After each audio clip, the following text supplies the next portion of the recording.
अस्सलाम वालेकुम, कैसे हैं आप सब? ठीक हैं। अच्छा, ये जो हमारे पास मोस्टली अगर आपको लोगों से पता चल गया हो तो हमारे पास जो टॉपिक है वो टीम के मुतालिक है।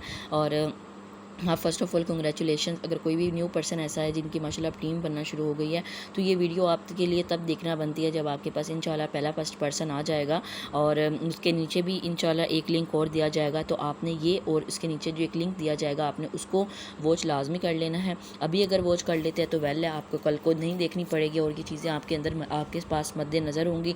जस्ट आपने अपने नोट्स निकालना है, उसको एक दफ़ा गो थ्रू करना है, तो आपको ऑटोमेटिकली पता चल जाएगा कि आपने अपनी, जब आपके अंडर कोई भी ऐसा पर्सन आ जाता है, कोई एक भी पर्सन आ जाता है, तो आपने उसके साथ क्या प्रोसेस करना होता है और किन चीज़ों को आपने गो थ्रू रखना होता है। ठीक हो गया। नाउ हमारे पास फर्स्ट नंबर पे यहाँ पे आता है प्लानिंग। जब भी कोई न्यू पर्सन आपके पास आता है तो आपको सबसे पहले उसको प्लानिंग करवानी होती है। उसका अकाउंट बनने के बाद उसकी 3 दिन की ट्रेनिंग चलती है यहाँ पे। ठीक है।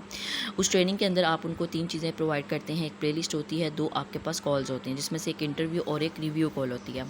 अब आप लोगों ने करना क्या है, आप लोगों ने इसको देकर उन्हें टाइम दे देना है कि कल रात इंशाल्लाह तकरीबन मैं आपसे 9 बजे, कोई भी जो टाइम है आपको जो सूटेबल लगता है अपने लिए, आपने कहना है कि मैं इतने बजे आपको कॉल करूँगा, आपने मेरे साथ इंटरव्यू कॉल की रिहर्सल करनी है। उसी तरह आपने परसों रात उनको दे देना है, उन्होंने कहना है कि मैं परसों रात आपसे रिव्यू कॉल इसी टाइम पर लूँगा और थर्ड रात को आपने उनको प्लानिंग करवा देनी है। अब आपने इंटरव्यू पे और रिव्यू कॉल के लिए उनको एक दफ़ा चीज़ बतला देनी है कि आपने याद बिल्कुल नहीं करना, जैसे इसको एक दफ़ा गो थ्रू कराना है। जब आप मेरे साथ बोलेंगे तो ऑटोमेटिकली आपको याद हो जाएगा। तो आपने उसको स्पीकर पे लेकर उन्हें कहना है कि 1 बाय 1 एक पैराग्राफ बोले और मैं आपको उसके जवाब में खुद आपको आंसर करूँगा, ताकि आपको ऐसे ही लगे कि जैसे आप मेरी कॉल्स ले रहे हैं। ठीक है, ये चीज़ तो आपकी डन है। अब इसी 3 दिन के दौरान आपने क्या करना है, आपने उन्हें बताना है कि जो मैंने प्ले लिस्ट का लिंक दिया है इसको ओपन करें, इसके अंदर टोटल 15 वीडियोज़ है, ये आपने पूरी की पूरी वॉच करनी है। अगर आप ये नहीं करेंगे तो इसमें आपका नुकसान होगा, क्योंकि कल को आपको वर्क नहीं करना आएगा, आप दर बदर फिरेंगे। तो अगर आप अपनी रेशो कंप्लीट रखते हैं, कल 5 वीडियोस, परसों 5 वीडियोस और तरसों 5 वीडियोस, ये 3 दिन 5-5 वीडियोस देखते हैं तो आपकी वीडियोस ख़त्म हो जाती हैं। ठीक है।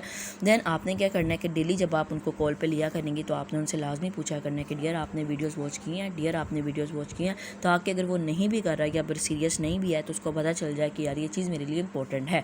उसके बाद आपने क्या करना है, थर्ड रात को आपने उनसे जो है एक टारगेट, उनसे थर्ड रात को आपने क्या करना है, रिव्यू कॉल की रात को आपने उन्हें एक दफ़ा बता देना है कि जब आपकी कल आखिरी 5 वीडियोस आप वॉच कर लेंगे तो आपकी 2 लिस्टें बनती हैं यहाँ पे, एक who do you know list और एक आपकी ड्रीम लिस्ट। अगर आप ये दोनों बनाकर नहीं आएंगे कॉल पे तो मैं आपको मज़ीद नहीं गाइड करूँगा, मैं आपको प्लान नहीं दूंगा।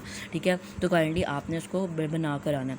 जब वो आपके साथ थर्ड रात में कॉल में आएगा तो आपने उससे पूछ लेना है कि आपने हु डू यू नो और ड्रीम लिस्ट बना ली है। बगैर बनाए, बगैर आपने उससे मंगवाए आपने उससे काम नहीं स्टार्ट करवाना। ठीक है, ये अगर आप करोगे आप उसको बहुत जल्दी भगाने वाले हो इस सिस्टम से। ठीक है, तो आपने क्या करना है, आपने ये दोनों चीज़ें उससे ले लेनी है और आपने उन्हें प्लानिंग करवा देनी। सबसे पहले आपने वो मंथ लिखना है और मंथ के आगे वो टारगेट लिखना है जो उन्होंने अपनी ड्रीम लिस्ट के अंदर शॉर्ट टर्म ड्रीम के फाइनेंशियल ड्रीम में लिखा हुआ है। ठीक है, उसके हिसाब से आपने उनको नंबर ऑफ़ कॉल्स देन बता देनी है और उसके बाद आपने उनसे वो 3 घंटे पूछ लेने हैं जिस घंटों में वो काम करना चाहते हैं। फर्स्ट घंटे में आपने उनको इन्विटेशन लिखवा देना है, दूसरे घंटे में आपने उनको लर्निंग और स्टेटस टाइम लिखवा देना है और थर्ड नंबर आपने घंटे के अंदर उनको कॉल लिखवा देनी है।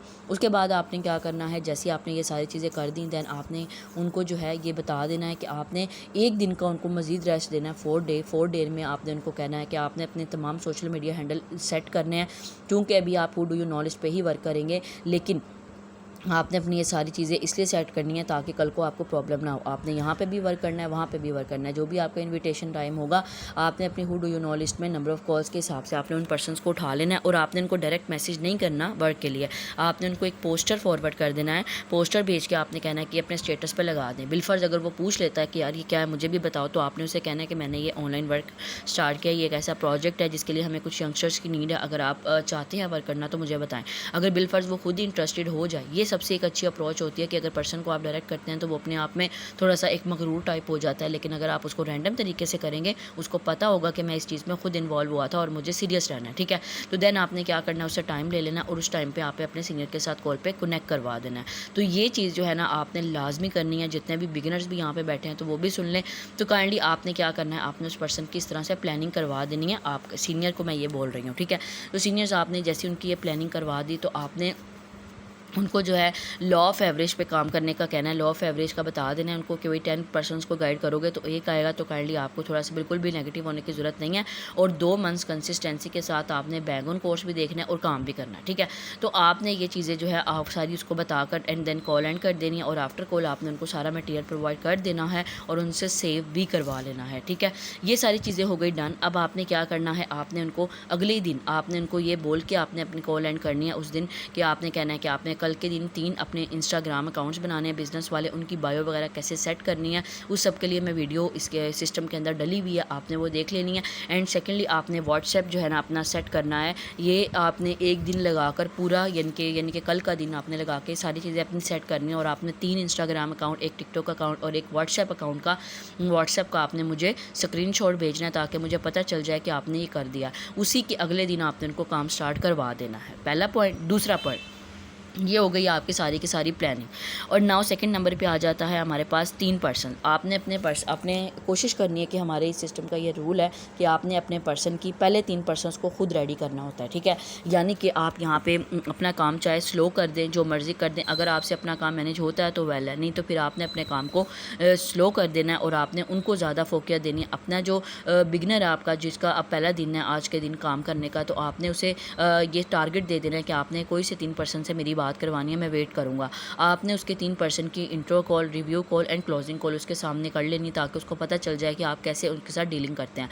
अब यहाँ पे आपको एक पिन पॉइंट ये बताती हूँ कि आपने उस पर्सन का खुद भी जो है ना वो नंबर सेव कर लेना होता है। ये एक बड़ा, मैं आपको एक समझ लेके बड़ी अच्छी चीज़ बता रही हूँ कि मैंने मोस्टली यही किया है कि मैं जब भी अपने किसी भी डाउन से बात करती हूँ या न्यू प्रॉस्पेक्ट से बात करती हूँ, चाहे क्लोजिंग हो कोई भी चीज़ हो, तो आपने उससे नंबर अपना सेव करवा के अपने पास उनका नंबर सेव करवा लेना है और उस पर्सन को अपनी ब्रॉडकास्ट में लाजमी ऐड कर लेना है। उससे ये फ़ायदा होता है, उससे 2 तरह से उसको फॉलो बैक मिलता है, क्योंकि आपका बिगनर लेवल जो पर्सन होता है ना, अभी उसको इतनी अकल नहीं होती कि मैंने ब्रॉडकास्ट कैसे बनाना है, मैंने कैसे उसको स्टेटस पे क्या क्या चीज़ें दिखानी है। बट आप माशाल्लाह समझदार होते हो, तो आपने उसका नंबर सेव करवा के उसको अपनी ब्रॉडकास्ट में ऐड कर देना, उसको बिल्कुल भी अजनबी नहीं रखना, ठीक है। आप खुद भी ट्राई करें इंशाल्लाह कि आपकी भी ये सारी चीज़ें स्टेबल हो जो मैंने लिखवाई।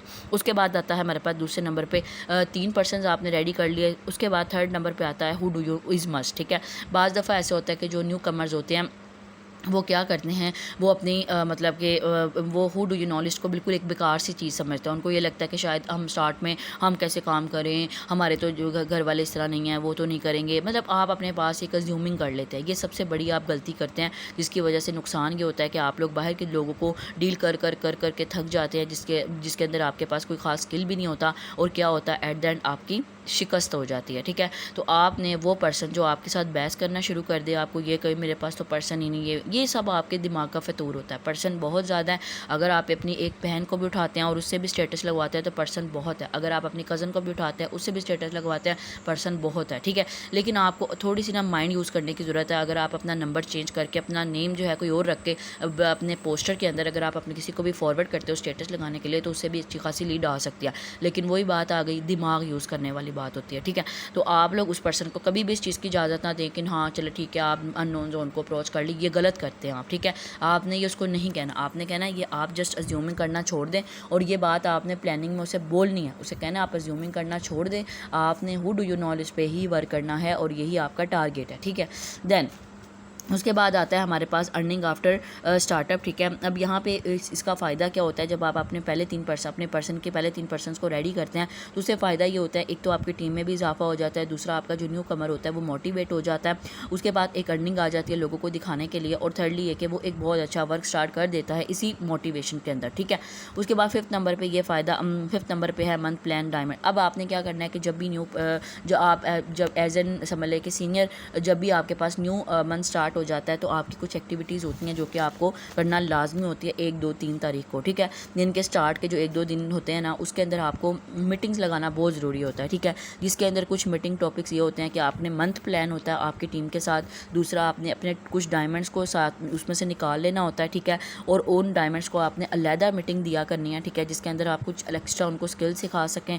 थर्डली आपने क्या करना है, आपने डेली अपने पर्सन्स को जो है ना वो एसएमएस दिया करना है, फॉलो आपका एसएमएस भेजा करना है कि भाई आपका मंथली टारगेट क्या है, नंबर ऑफ़ कॉल्स क्या है, नंबर ऑफ़ आपका ट्रेनिंग पर्सन्स कौन से हैं, और नंबर ऑफ़ क्लोजिंग्स आपने कितनी करवाई हैं आज, ठीक है। यानी कि ये सारी चीज़ें आपने एक छोटे से मैसेज में बंद करके आपने पूरा अपने डेली का ना एक टाइम डिसाइड कर लेना, उस टाइम पर आपने उनको भेजी भी करनी है, ठीक है। एक चीज़ 4th नंबर पर आपने क्या करना है, हर वीकेंड पर आपने अपने टीम के साथ जो है एक मीटिंग लाजमी लगाया करनी है, जिसमें बिगिनर्स जो हैं वो मस्टली आने चाहिए, ठीक है। और उसमें आपने क्या करना है, अपने जो न्यू कमर्स होते हैं उनसे पूछ लेना है कि आपका who do you knowledge dream list बनी थी, आपकी प्लानिंग हुई थी, आपके पर्सन आपके सीनियर का आपके साथ कैसा रवैया, आप कैसे काम कर रहे हैं। यानी कि अगर आप उनसे ये चीज़ें पूछ लेते हैं तो उनसे ये भी फ़ायदा होता है कि वो आपकी एक तो रिस्पेक्ट करते हैं, दूसरा उनको पता चल जाता है कि यार ये मेरा सीनियर पर्सन है, और उसको थोड़ा हौसला भी होता है। और इससे ये फ़ायदा होगा कि आपकी टीम भी एक्टिव रहेगी अगर आप इस तरह मीटिंग स्टार्ट में एक आप मंथ प्लान की, एक अपने डायमंड्स के साथ, दूसरा आप अपनी डेली एसएमएस उनको फॉरवर्ड करेंगे, और हर वीकेंड पे एक मीटिंग भी लगा देंगे बिगिनर्स के लिए, जिससे आप उनसे पूछ सकते हैं कि भई आपका क्या कैसा काम चल रहा है, आपके सीनियर ने क्या क्या आपके साथ अब तक किया, ये वो, ठीक है। तो ये 3 पिन पॉइंट्स आप अपने पास नोट डाउन कर लें, ठीक है। इसके साथ साथ आपने अपना स्केड्यूल खुद का भी सेट रखना है, ठीक है। मैंने आपको बताया हुआ है स्टार्ट से ही, ठीक है, कि आपने जब फॉर एग्जांपल अगर यकम चढ़ जाती है, ठीक है, उस यकम वाले दिन आपने सबसे पहले अपना खुद का स्केड्यूल सेट करना है। देन उसके बाद आपने अपने जो है अपनी टीम में मीटिंग लगा के आपने उनको टारगेट्स दे देने हैं कि अगर आप इतने टारगेट दोगे तो मैं आपको ये कुछ अचीवमेंट्स भी दूंगी, इनाम भी दूंगी। और 3rd नंबर पे आपने डायमंड्स के लिए लैदा रख लेनी है। 4th नंबर पे आपने डेली एसएमएस किया करना है, और एवरी वीकेंड पे आपने बिगनर्स के लिए मीटिंग भी लगाया करनी है, ठीक है। ये 5 पिन पॉइंट्स बल्कि आप लिखें, ठीक है। और ये आपने अपने पास गो थ्रू रखने हैं, कॉपी पेन साथ लेके बैठें। अगर आपको ये लग रहा है कि मैं आराम से कन्वीनियंट होकर इस चीज़ वीडियो को सुन रहा हूँ और मुझे कल को याद रहेगा, कुछ याद नहीं रहेगा जब तक आप इसको लिखोगे नहीं। और फ़ायदा ये होगा कि कल को जब भी आपका कोई न्यू कमर आपकी टीम में आता है तो आप इस वीडियो को निकाल के दोबारा वॉच करेंगे, ठीक है, क्योंकि आपके लिए ये ज़रूरी है। कई ऐसी चीज़ें होती हैं जो आप स्किप कर जाते हैं, लेकिन अगर लिखी भी होंगी ना तो वो भी आपके लिए यूज़फुल साबित हो जाएंगी। आप सिंपली उसको निकाल कर चेक कर सकते हैं, ठीक है। उसके बाद आ जाता है हमारे पास स्टार्टिंग में हम मिस्टेक सिर्फ इतनी सी करते हैं, ठीक है, कि हम लोग जो है ना यहाँ पे जो न्यू कमर्स है ना उनके लिए ये चीज़ बहुत अच्छी है कि जो न्यू कमर्स होते हैं जब उनकी टीम बनना शुरू हो जाती है 4-5 लोगों की, तो वो अपने काम को जो है वो हिला देते हैं, ठीक है। तो काइंडली आप लोग जो है ना अगर आपके पास जितने भी न्यू पर्सन आ रहे हैं उसमें से कुछ लोग ये होते हैं जो डायमंड्स निकलते हैं। डायमंड्स वो लोग होते हैं जो कंसिस्टेंसी ब्रेक नहीं करते, और कुछ लोग ऐसे होते हैं जो लोग काम नहीं करते, ठीक है। तो आप लोग क्या करते हो, बजाय इसके कि अपना काम करो, आप उनके पीछे लगे रहते हो कि भाई कहाँ सा काम चल रहा है, ये कर लो, आपको उनकी ज़्यादा टेंशन हो जाती है, ठीक है। तो ये आपने बिल्कुल गलती नहीं करनी है। पहले मैंने गलती की थी, ठीक है, अब अल्हम्दुलिल्लाह मैं बिल्कुल भी इन चीज़ों के बारे में फ़ोकस नहीं करती, मैं जस्ट अपने डायमंड्स के ऊपर फोकस करती हूँ, ठीक है। तो आप लोगों ने भी ट्राई करना है कि आप लोगों ने उन लोगों को ज़्यादा फोकिया देनी है जो लोग आपके डायमंड्स हैं, ठीक है। और जो डायमंड्स होते हैं ना वो अचानक नहीं आते। अगर आपको ये लगता है कि भाई अगर मैं अपनी टीम में 5 लोग ले आया हूँ तो 5 के 5 काम करने वाले हैं और आप अपना काम हिला के उनके पीछे लगे हुए हैं, तो ये बिल्कुल नहीं करना। आपकी ज़िम्मेदारी वहीं ख़त्म हो जाए। स्टार्ट में आपने उनको प्लानिंग करवाई, एंड देन आपने प्लानिंग करवा के आपने उनको काम सिखा दिया, एंड देन आपकी ज़िम्मेदारी वहीं पे ख़त्म हुई कि यार आपने जो है वो काम करना शुरू हो गए, एंड देन जितने पर्सन्स की क्लोजिंग होने वाली होगी वो आप कर दिया करेंगे, ठीक है। लेकिन आपने उनकी ज़िम्मेदारी बिल्कुल नहीं लेनी कि भाई ये काम नहीं कर रहा, मैं ऐसे पूछूँ, ये करूँ, टेंशन लेके बैठ जाओ, ये काम नहीं करना, ठीक है। मैं अगेन कह रही हूँ, अगर आप 15% जब तक आपकी 15% की टीम नहीं बन जाती उसके बाद आप ये चीज़ कर सकती हैं कि आप उनमें से चंद 5 लोग, मेरा ख्याल है 5 लोग ही ऐसे होंगे जो कि काम करने वाले होंगे। आपने जस्ट उनको उठाना है और आपने उनको उठाकर वर्क पे लगा, यानी कि आपने उनके लिए उनको डेली बेसिस पे आप उनके साथ अच्छा खासा ताउन रखें। कभी कॉल कर ली, कभी कुछ कर लिया, उनसे पूछ लिया कैसा काम चल रहा है या जो भी है, आप उनके लिए जो है थोड़ा सा एक्टिव रहें, उनको टारगेट से उनको जो है ना काम पे अच्छी तरह जो है फोकस करवाएं, और जस्ट यही आपका काम है, ठीक है। तो आप लोग इस दौरान अपना काम आपने बिल्कुल नहीं हिलाना। आप अपना काम तब उनके लिए जो है छोड़ रहे थे जब आप उनको प्लानिंग मंथ, जब आपने स्टार्ट में उनको प्लानिंग करवाई और आपने उनको 3% उनके रेडी करके दिए, ठीक है। उसके बाद वो काम करते हैं नहीं करते, आपने हर चीज़ के लिए उनको पीछे नहीं लगना, भैया इधर आओ मैं तुम्हें सिखाऊं, मेरे साथ कॉल पे आ जाओ, ये मैं तुम्हें देखिए जिस पर्सन ने काम करना है ना, माशाल्लाह इस प्लेलिस्ट को देखने के बाद उसको हर चीज़ अच्छे से गो थ्रू होगी, ठीक है। किसी भी पर्सन को कोई भी इशू आता है आप उसे कहो कि आप खुद इसके बारे में रिजॉल्व करो। आप किसी पर्सन को जो है हाथों पर रख के ना दो मैं तुम्हें कर दूँ या जो भी है, आप उसे को आप खुद करो, ठीक है। आप उसे वीडियो दे दो कोई और देकर उसे कहो कि आप ये खुद करो, बिल्कुल भी उसे बच्चा नहीं बनाना, ठीक है। और ये आपने गलती बिल्कुल नहीं नहीं करनी, ठीक है। ये मैं आपको एक बहुत ही इंपॉर्टेंट पॉइंट बता रही हूँ, ये मैंने बहुत फेस किया है और ये चीज़ हमारे लिए सबसे बड़ी गलती होती है, ठीक है। जब तक 15 आपकी नहीं टीम बनती, आपने किसी की कोई जिम्मेदारी नहीं उठानी। जिम्मेदारी आपकी सिर्फ इतनी बनती थी कि स्टार्ट में आपने उनको प्लानिंग करवा दी, उनके पहले 3% डील कर लिए, बस वहीं पर आपकी जिम्मेदारी ख़त्म हो जाती है। उसके बाद आप लोगों ने बिल्कुल भी उसके बारे में नहीं करना कि ये काम करें वो काम करें। जब तक उसकी 15 आपके 15% की टीम नहीं बन जाती, देन जाके आपने कुछ डायमंड्स को निकालना है और आपने उनके ऊपर फोकस करना है, ठीक है। तो इन्हें कहा जाता है डायमंड्स, ठीक है। बाकी थैंक यू सो मच। अभी तक यही हमारे पॉइंट्स थे, 5 ऐसे पिन पॉइंट हैं जिनको आपने फॉलो करना है as an upline, as an senior, और इंशाल्लाह ये आपके लिए काफ़ी यूज़फुल भी साबित होंगे। और बाकी दुआ में याद रखिएगा, लाइक एंड कमेंट लाजमी किया करें, मुझे अच्छा लगता है, मोटिवेशन मिलती है। और जो चीज़ ना समझ आए एंड देन आप नीचे मुझे टाइप भी करके दे सकते हैं, तो मैं आपको रिप्लाई में वो भी बता दूँगी। Thank you so much, take care.